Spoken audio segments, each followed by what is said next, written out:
Doordarshan news यहाँ भी काम कर रहा है चौहान जी का। देखिए, आज जो प्रोग्राम झारखंड में करने का मकसद था वो यह जो वर्ष है, यह जयप्रकाश नारायण के द्वारा जो आपातकाल के विरोध में जो आंदोलन चलाया गया, जिसको भारतीय संविधान के इतिहास में काला दिवस के रूप में लोगों ने मनाया आपातकाल को, उसका 50 साल पूरा होने के उपलक्ष्य में जयप्रकाश नारायण के आइडियोलॉजी पे जो पार्टी है जयप्रकाश जनता दल, यह इस कार्यक्रम के द्वारा झारखंड में जो यहाँ की जनता है, जो यहाँ की समस्याएं हैं, जो यहाँ का दोहन है, इसको भी कहीं न कहीं जोड़ करके देखती है कि 20 साल में 24 साल हो गए झारखंड बने हुए। तो ये भी कुछ ऐसा नहीं है जिससे कि लग रहा हो कि आपातकाल से कुछ बेहतर है। जो राज्य खनिज संपदा से भरपूर संपन्न है, सबसे ज्यादा बेरोजगारी, मजदूरों का पलायन और भ्रष्टाचार की भेंट झारखंड ही चढ़ा है। जितने भी नए राज्यों का निर्माण हुआ उसमें छत्तीसगढ़, उत्तराखंड, तेलंगाना, सभी राज्य इससे अग्रिम पंक्ति पे खड़े हैं, झारखंड ही सिर्फ पीछे। इसके पीछे क्या कारण है? इस अधिवेशन के द्वारा लोगों से इंटरेक्ट करके, लोगों के द्वारा लोगों के विचारों को सुन करके हम चाहते हैं कि जयप्रकाश जनता दल इस पे कुछ कार्य करे, जिससे कि झारखंड की जनता को भी एक देश में मानचित्र पे अच्छा सम्मान और यहाँ रोजगार और साधन संपन्न बने। इसी विषय पे चर्चा के लिए एक समागम किया गया और झारखंड में एक संदेश देने के कार्य करने का प्रयास हमने किया।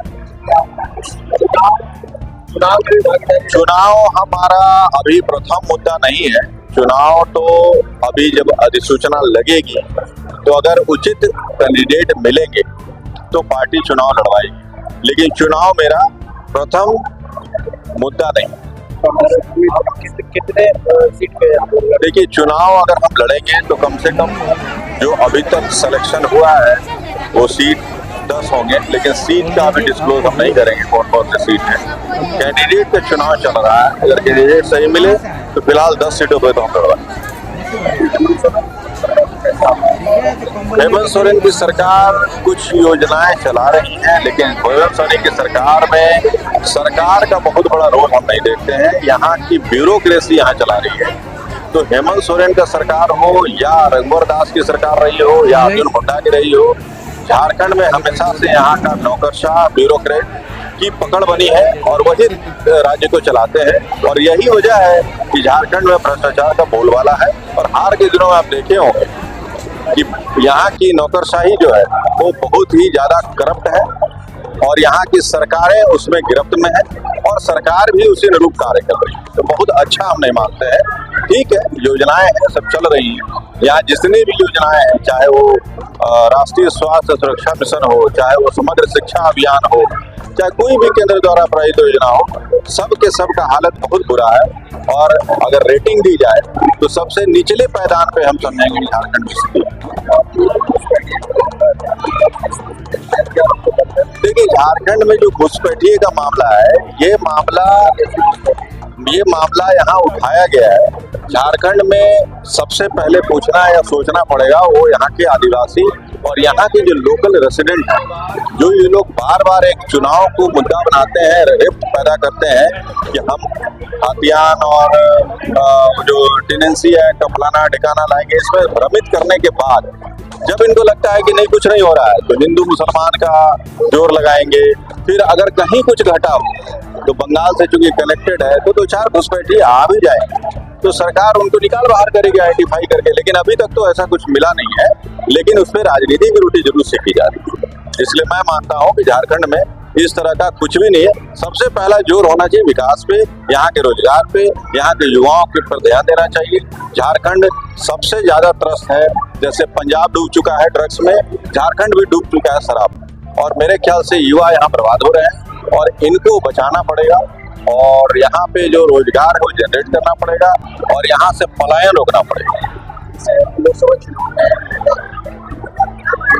बहुत से लोग ऐसे जो आदिवासी से शादी करने से वोट देंगे और दोनों तरफ से काम कर रहे हैं। देखिए, ये प्रायोजित होता है, ये प्रायोजित है। सभी पार्टियां क्या करती हैं कि वोट पाने के लिए और लोगों के बीच अपनी बात को रखने के लिए, वोट को मोबिलाइज करने के लिए प्रायोजित कार्यक्रम ऐसा करती है। कॉमन सी बात सोचिए, झारखंड की कितनी आबादी है, करोड़ों में अगर 10 केस ऐसा निकलता है, उसी की प्रचार मीडिया क्यों करती है? वो भी करवाई जाती है।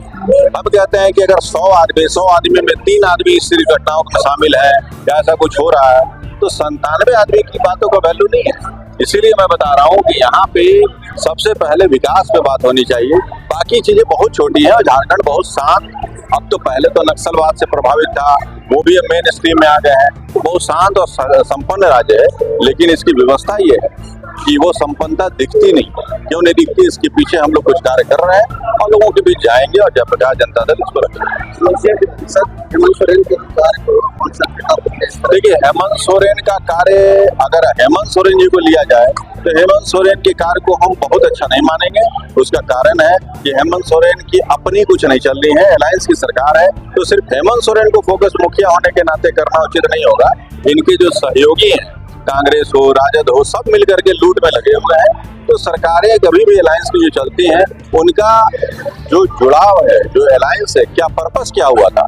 पर्पस है कि अपना घर भरना, अपना पैसा भरना और खनिज संपदा को बेचना, और ये सीधे सीधे एकमात्र कार्य में लगे हैं कि पार्टियां अपने संपदा को भरें और लोगों को बरगला करके सत्ता में आने के लिए किसी भी तरह का जोड़ तोड़ करें। तो हेमंत सोरेन सरकार को गिनती में हम रखेंगे कहाँ?